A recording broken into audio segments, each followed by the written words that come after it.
Hi there, and welcome to my video site. My name is Tim Cornish. I'm an English as a second language teacher, and the following is recorded for educational purposes only. The following is an intermediate to advanced level lesson in listening skills, and so the reading part of this lesson is as follows. York Factory. For sheer adventure, it sounded like the perfect career choice, working as a fur trapper for the newly formed Hudson's Bay Company. The job promised applicants a chance to travel the untamed regions of Canada's rugged northwestern wilderness, establish trade with local native tribes, build new settlements, and hunt for furs. In reality, a career in the fur trade was more hard work than exciting adventure. It was a demanding job that often required long hours, endless labor, and a year-round commitment from the workers. For those adventurers employed at York Factory, however, a career in the fur trade offered some unusual benefits. As the largest warehouse in the history of the Hudson's Bay Company, York Factory was considered the closest to being the ideal fur trading post.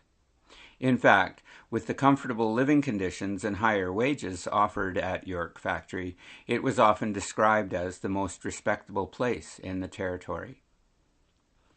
The history of York Factory dates back to 1682, just 12 years after the Hudson's Bay Company was formed. In the beginning, the company had centered most of its fur trading activity on the area surrounding James Bay. In the 1680s, it had extended its trade routes to the western shores of Hudson's Bay. The fur trade here was so successful that the company decided to build its main post on the north bank of the Hayes River. York Fort, as it was originally called, quickly became the company's busiest fur trading post. At its peak, workers at the post were processing as many as 40,000 beaver skins a year. These were either shipped back to Europe or traded on the continent. With the flow of activity at the warehouse, York Factory slowly grew into a small village, acquiring new and important functions. It eventually became the main center for locally produced trade goods and supplies in the area. Workshops, storerooms, and supply sheds were soon added onto the complex.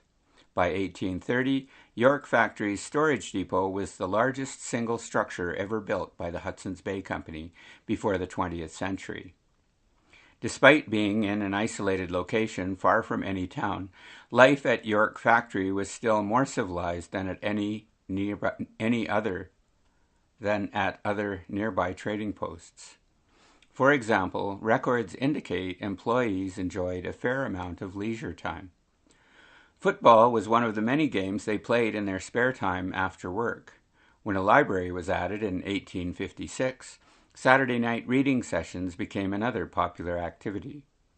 Work at the factory was generally divided into two seasons: the summer season, when employees kept busy unloading ships and packing furs, and the winter season, when they spent time producing goods and supplying York with firewood and food. As a fur trading post, York Factory offered more than just jobs. It also provided workers with a comfortable life and a lifetime of adventure in the Canadian wilderness. Thank you for listening, and remember, if you like this, you can hit the share button. Bye for now.